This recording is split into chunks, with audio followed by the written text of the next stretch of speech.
I'm Sierra, 28 years old, working as a financial analyst in Boston. My college years were brutal, juggling multiple jobs while studying, watching every penny. Meanwhile, my younger sister Natalie had everything handed to her on a silver platter. Last week at a family dinner, my father asked me for financial help. My response left everyone at the table speechless. Before I tell you what happened at that dinner table, let me know where you're watching from. And hit that subscribe button if you've ever had to stand up for yourself against family double standards. I grew up in a middle-class suburban neighborhood outside Boston. My parents, James and Diana, always emphasized the importance of earning your way in life. My dad and I were incredibly close during my childhood. He would take me fishing on weekends, teaching me about patience and the value of waiting for the right moment. Some of my fondest memories were sitting beside him, as he explained finances, investments, and the importance of saving money. "Sierra, understanding money gives you freedom," he would say while helping me count the dollar bills for my lemonade stand earnings when I was 9. My mother had different priorities. A perfectionist through and through, she kept our home immaculate and expected the same level of perfection from her daughters. Somehow Natalie always seemed to meet those standards effortlessly. Or perhaps mom just overlooked her flaws. 3 years younger than me, Natalie was naturally sociable, the type who made friends within minutes of entering a room.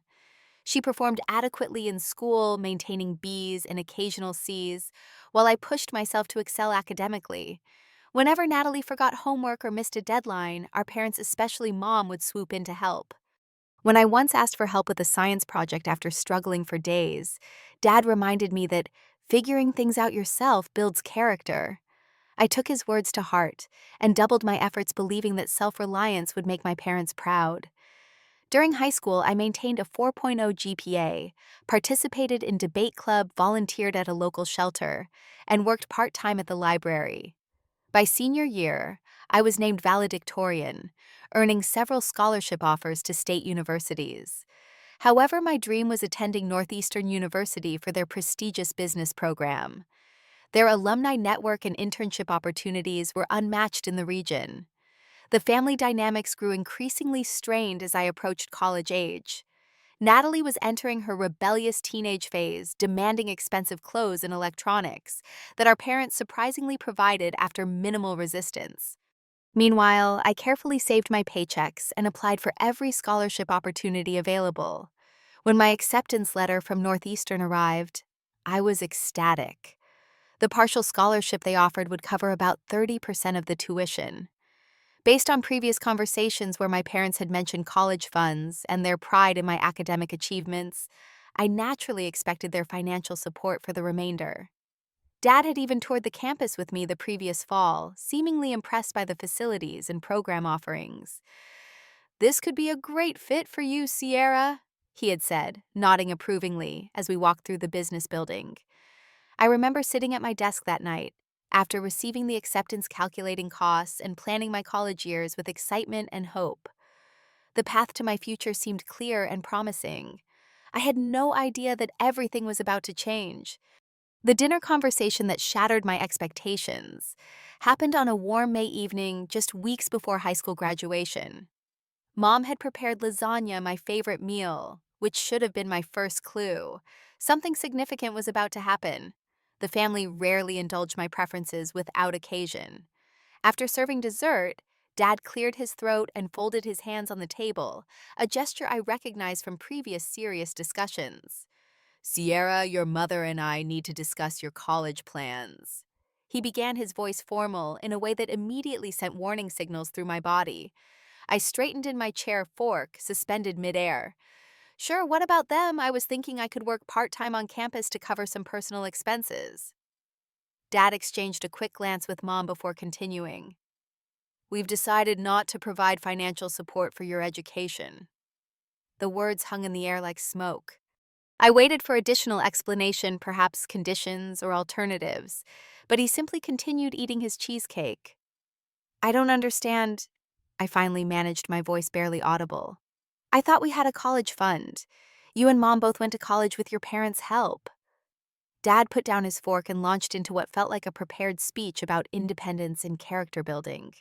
The most valuable lessons I learned came from working my way through challenges. Your mother and I believe you need to experience true independence. Building your own path will give you strength and resilience that money can't buy. Mom nodded along, though she avoided eye contact. Just weeks earlier, she had casually mentioned shopping for dorm supplies together. But what about the college fund you mentioned last year when we were discussing universities? My voice cracked slightly as confusion turned to panic. We'll be putting that aside for other family priorities, Mom interjected vaguely. The family's financial situation was comfortable. Dad's construction business was thriving, and Mom's part-time accounting work provided additional income. We took annual vacations and had recently renovated the kitchen. There was no financial hardship justifying their decision. Throughout that summer, I made desperate attempts to change their minds. I created budgets showing how their partial support combined with my savings and work income could make Northeastern possible. I researched tax benefits they would receive from educational contributions. I even enlisted my guidance counselor to call and discuss scholarship options that required parental contribution forms. Nothing worked. Their position remained unmovable. With limited options and insufficient funds, I took a gap year working full-time at a local bank as a teller, and evenings at a cafe. I lived at home paying modest rent to my parents while watching friends' social media updates from their college adventures. Eventually, I cobbled together enough money to enroll in community college while continuing to work. For 2 years, I took maximum course loads, worked 30-plus-hour weeks, and saved every possible dollar. My routine was relentless morning classes, afternoon work shifts, evening study sessions, and weekend double shifts. I survived on minimal sleep and discount groceries. After completing my associate degree with a 3.9 GPA, I transferred to the state university to complete my bachelor's in finance. The transfer process meant losing some credits, extending my graduation timeline, and increasing costs. Throughout this period, I maintained my punishing work schedule while watching my savings gradually deplete. The physical toll was significant. I developed chronic insomnia and stress-induced migraines. My social life was practically non-existent, with rare exceptions, when work colleagues insisted I join them for birthday celebrations or holidays. Several promising romantic relationships fizzled because I couldn't dedicate time to nurturing connections. Despite my best efforts at frugality, graduating with my bachelor's degree left me $45,000 in student loan debt. I remember sitting alone in my rented room after my modest graduation ceremony, calculating the loan repayment schedule that would dominate my financial life for the next decade. There was no family celebration dinner as my parents were attending Natalie's high school theater performance that coincided with my graduation date. 3 years after my parents announced their independence plan for me, Natalie was preparing for college.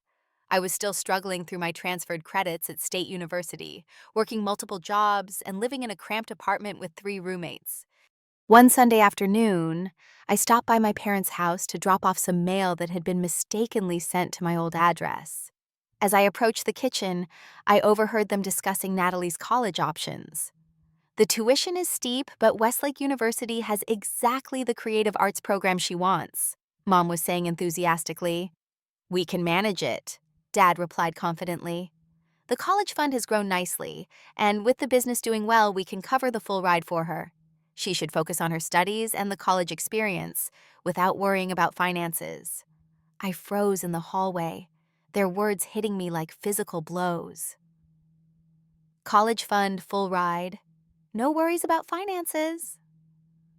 Blood rushed to my face as I stood there unseen, clutching the mail in suddenly trembling hands. When I entered the kitchen, both looked up with surprise. How long have you been planning to pay for Natalie's entire education? I asked directly, my voice steadier than I felt. Dad shifted uncomfortably.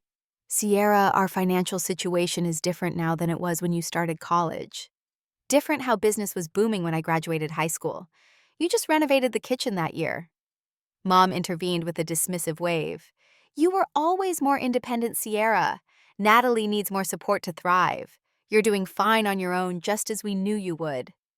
Their justifications continued, each one more transparent than the last. The truth was painfully obvious. They simply had different standards for their daughters. As Natalie's enrollment date approached, I discovered they weren't just paying her tuition. They purchased her a new laptop, fully furnished her apartment near campus, provided a generous monthly allowance for food and expenses, and gave her a credit card for emergencies that seemed to include concert tickets and spring break trips. Meanwhile, I was eating ramen noodles for dinner 3 times a week to afford textbooks for my final year of classes. Despite the growing resentment, I tried maintaining a relationship with my family.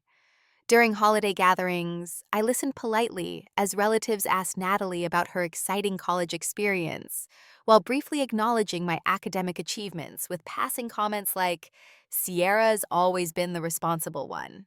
Natalie remained largely oblivious to my struggles, occasionally texting to complain about professors who expected too much work or roommates who weren't fun enough. She maintained a solid C average while enjoying an active social life. Almost weekly, she called our parents for extra money for various reasons, which they provided without hesitation. "Dad just transferred me money for a new winter coat," she casually mentioned during one phone call. "The one from last year is still fine, but there's this cute new style everyone's wearing." Meanwhile, I was patching the same winter coat I'd had since high school, unable to justify the expense of a replacement while paying down student loans. At family gatherings, my parents proudly shared stories of Natalie's college activities and social connections. When relatives asked about my progress, my parents would briefly mention I was still working on my degree before steering conversation back to Natalie's adventures at Westlake. I felt increasingly invisible, the daughter whose achievements were expected rather than celebrated, whose struggles were considered character building rather than family concerns. At night, alone in my apartment, while my roommates worked late shifts, I sometimes allowed myself to cry over the inequality. But by morning, I always pushed those feelings aside to focus on the day's responsibilities. Following graduation, I secured an entry-level position at a financial services firm in Boston. The salary was modest, but offered stability and health insurance benefits I desperately needed after years of minimal medical care. I approached my financial situation methodically, creating a detailed budget that prioritized loan repayment while building an emergency fund. My apartment was a tiny studio in a less desirable neighborhood, with furniture collected from secondhand stores and marketplace giveaways. I maintained my habit of cooking at home, bringing lunch to work, and limiting social expenditures. While colleagues enjoyed weekend brunches and vacations, I worked overtime and occasionally took freelance bookkeeping jobs for small businesses. My social life remained minimal, though I did allow myself one night monthly for happy hour with coworkers to maintain professional connections. 6 months into this routine, I realized the toll of continued isolation was affecting my mental health. Using my new insurance, I found a therapist offering sliding scale sessions. Dr. Matthews helped me process years of family dynamics and inequity without falling into bitterness that would ultimately harm only me. "Your parents failed you," she stated plainly during one session, "but you haven't failed yourself. There's enormous strength in what you've accomplished." Those weekly sessions became anchors in my healing process, helping me establish healthier boundaries with family while acknowledging my own worth independent of their validation. Around this time, I met Jordan at a professional development workshop. Unlike previous potential partners who couldn't understand my rigid financial boundaries and limited availability, Jordan valued my determination and discipline. With a background in social work, Jordan brought emotional intelligence to our relationship that helped me recognize patterns of seeking approval I hadn't fully addressed. "You deserve to be valued for exactly who you are," Jordan told me after I shared my family history. "Their treatment reflects their limitations, not your worth." Gradually, I built a chosen family of friends who appreciated my resilience rather than expecting me to diminish it. My colleague Amir invited me to weekly dinner gatherings where everyone contributed affordable dishes. My neighbor Tasha and I established a clothing swap system that refreshed our wardrobes without financial strain. These connections provided community without judgment. My relationship with blood relatives became increasingly distant.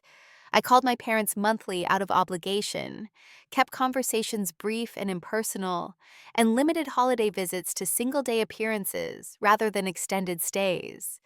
When family members pressed for more engagement, I politely cited work commitments.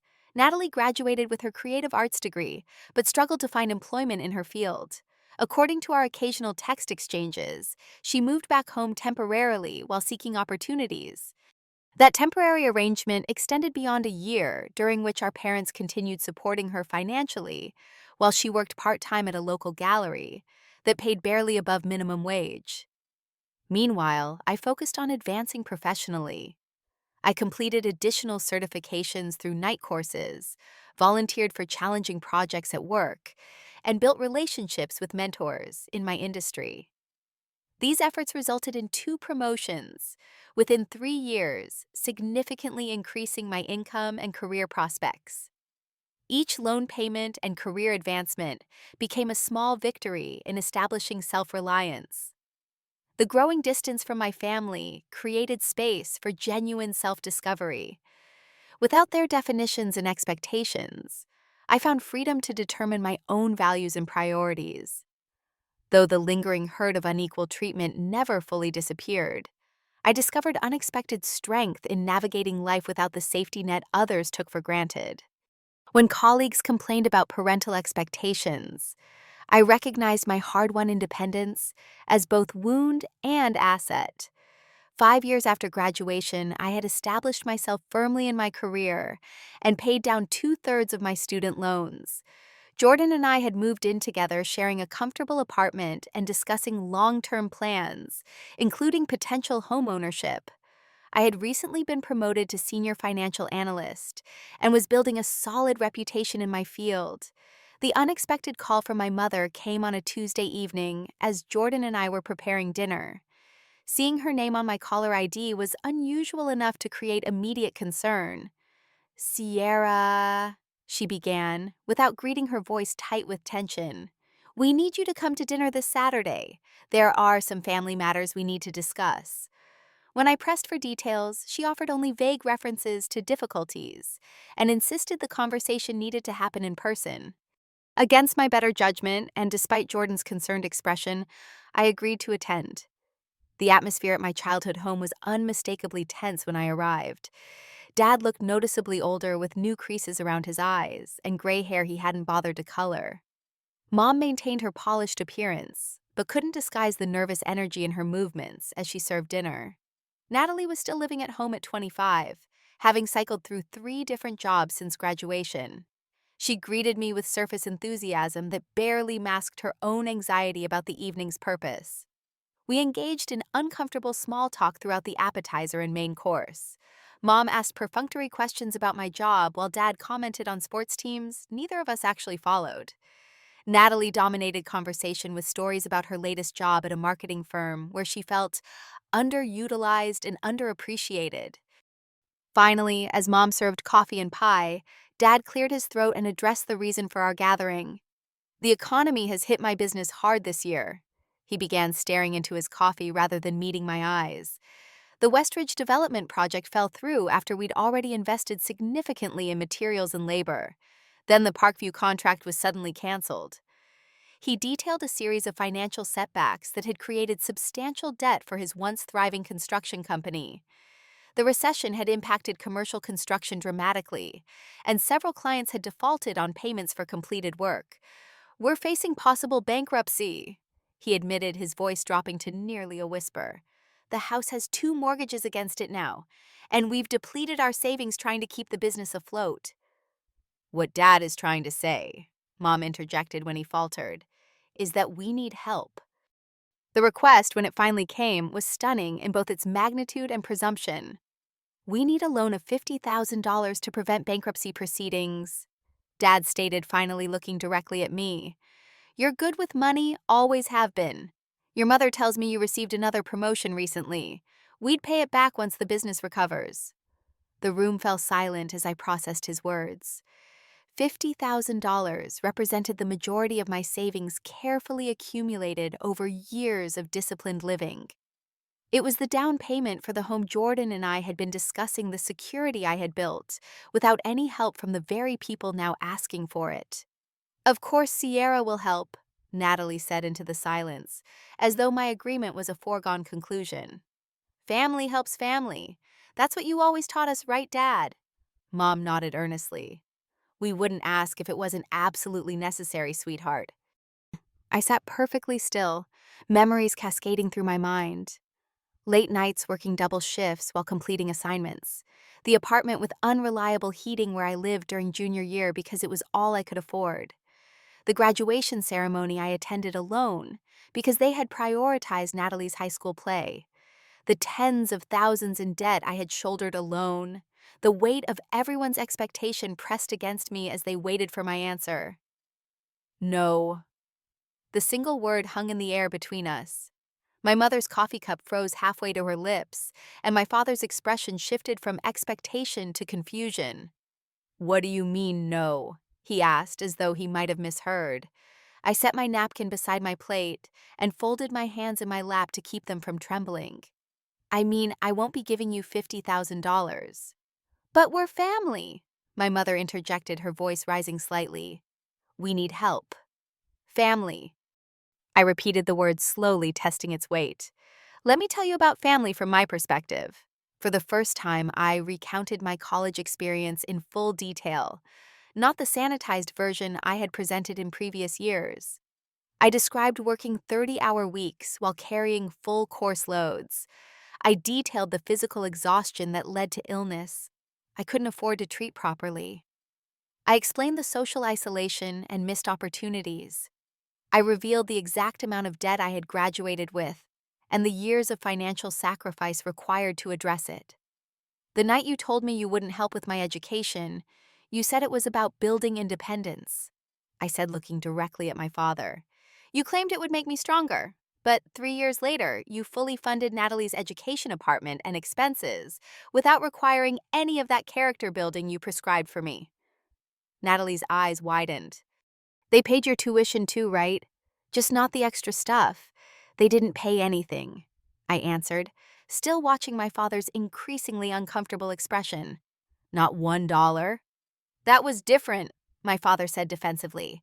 Our financial situation was better than it is now, yet you managed to fund everything for Natalie. I interrupted. The difference wasn't your finances. The difference was your choice. My mother's eyes filled with tears. You're being vindictive, she accused.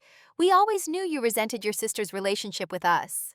This isn't about resentment, it's about consequences, I replied evenly. You made a choice to treat your daughters differently. Now you're experiencing the consequence of that choice. Natalie looked between us, confusion evident. I had no idea they didn't help you at all, she said quietly. They never told me. Of course they didn't, I acknowledged. That would have required explaining their double standard. My father's initial confusion had transformed to anger. After everything we've done for you, what exactly did you do for me? I asked, my voice remaining calm, despite the emotion building in my chest. You provided the legal minimum until I was 18, then declared your parental obligation complete for me, but not for my sister. His face flushed red. We gave you a home and education. I paid rent while living in your home after high school. I paid for my own education entirely. I built my career without connections or safety nets. The only thing you gave me was a powerful lesson in self-reliance, which ironically you now want to benefit from. The room fell silent again as my words sank in. My mother dabbed at her eyes while my father stared at his hands. Natalie looked genuinely shocked. I can offer you financial planning assistance, I finally said. I can review your business finances, help create a debt management plan, and connect you with resources for small businesses in crisis. What I won't do is empty my savings account to solve a problem you created. My father's desperation turned to rage. So this is payback. We make one parenting decision you didn't like and you hold it against us forever. This isn't payback, it's boundaries, I corrected him. You taught me that I alone am responsible for my financial security. I learned that lesson extremely well. The argument escalated from there. My mother accused me of being heartless. My father reminded me of childhood experiences he believed entitled him to my help. Natalie vacillated between defending our parents and expressing shock at the disparity in our treatment. I maintained my position calmly, eventually standing to leave, when the conversation devolved into emotional manipulation rather than productive discussion. As I collected my purse, my father delivered what he clearly believed would be the decisive blow. If you walk out that door without helping us, don't consider yourself part of this family anymore." I paused at the threshold of the dining room, a strange sense of peace washing over me. I stopped considering myself part of this family years ago. I just hadn't admitted it to myself yet. Driving home, I experienced conflicting emotions. Guilt and doubt mingled with a profound sense of having finally spoken my truth. Jordan listened without judgment as I recounted the evening, offering support without telling me what decision was right. In the days that followed, my phone filled with messages. My parents alternated between angry accusations and tearful pleas. Extended family members called to express disappointment in my abandonment of family values. Others tentatively voiced support for my boundaries. Most surprising was a message from Natalie asking to meet for coffee without our parents' knowledge. When we did, she expressed genuine remorse for her obliviousness to my struggles. "I always thought you had the same support I did," she admitted. "I feel horrible knowing you were working multiple jobs while I was partying on Dad's dime." While one conversation couldn't heal years of disparity, it opened a channel for a more honest relationship with my sister, one based on adult understanding rather than childhood roles. 6 months after the confrontational dinner, life had found a new equilibrium. My parents eventually found other solutions to their financial problems, including downsizing to a smaller home and restructuring the business. The process forced them to face financial realities they had long avoided. Our relationship remained strained, but had evolved into something more honest. Occasional text messages replaced obligation-driven phone calls. Holiday gatherings were attended separately, with me visiting before or after the main family event. My career continued to flourish. The promotion I had mentioned at the dinner came with additional responsibilities that challenged and engaged me professionally. My reputation for financial acumen and ethical decision-making opened doors to mentorship opportunities and industry recognition. Through continued therapy, I learned to process the complex guilt that arose from establishing boundaries. Dr. Matthews helped me understand that guilt often accompanies necessary changes in family dynamics, particularly for women conditioned to prioritize others' needs above their own. "Guilt is the emotional tax we pay for changing patterns that no longer serve us," she explained during one session. "The question isn't how to avoid feeling guilty, but whether the change is worth the emotional cost." For me, the answer was increasingly clear. The boundaries I established had created space for authentic growth and relationships based on mutual respect rather than obligation. My relationship with Natalie evolved in unexpected ways. Our coffee meeting had led to regular conversations, where we began dismantling the competitive dynamic our parents had fostered between us. She started therapy herself, exploring how being the favored child had created its own limitations and dependencies. "I never learned how to do anything difficult," she confessed during one of our conversations. "Every time something got hard, Mom and Dad stepped in. I'm only now realizing that wasn't actually helpful." Watching her begin to build her own independence at 26 was bittersweet. She found an apartment with roommates, created her first budget, and secured a job based on her qualifications rather than family connections.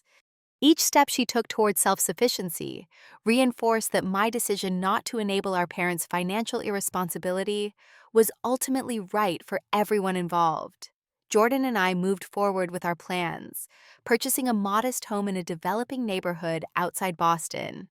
The down payment I had protected allowed us to secure a reasonable mortgage on a property with growth potential. The day we received the keys, I experienced a profound sense of accomplishment, knowing I had created security entirely through my own efforts.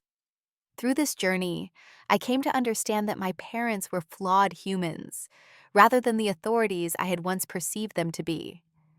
Their treatment of me reflected their own limitations, fears, and biases rather than my worth. This understanding didn't excuse their behavior, but allowed me to contextualize it without internalizing the message that I somehow deserved less support than my sister.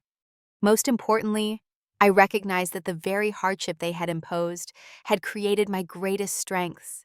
The self-reliance they had forced upon me became the foundation for a life built on my own terms, free from the cycles of dependency I observed in my family system. The painful experience of inequality had ultimately gifted me with freedom they themselves never achieved. Jordan and I began discussing our own potential future family, consciously examining which patterns to break and which values to carry forward.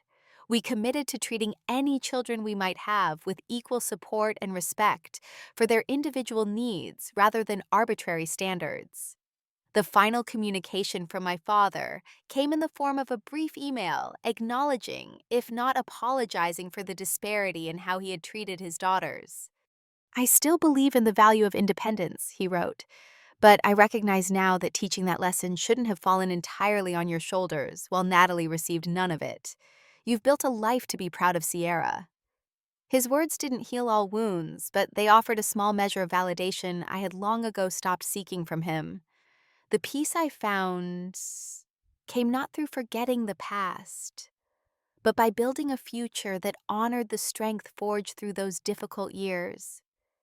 Every decision I made from a place of authentic choice, rather than obligation or fear, represented a victory over the limitations others had tried to impose. In the end, I learned that the truest measure of independence isn't whether you can survive hardship alone, but whether you can choose your response to unfairness with integrity and self-respect. For anyone facing similar family dynamics, know that your worth isn't determined by others' treatment of you. And building boundaries isn't selfish. It's necessary for creating a life of genuine authenticity and peace. Have you ever had to make a difficult decision about family financial expectations? Share your experience in the comments below. If this story resonated with you, please hit the like button and subscribe to hear more journeys of finding strength through challenging family dynamics. Thank you for listening to my story, and remember that sometimes the hardest boundaries to set are the ones that ultimately set us free.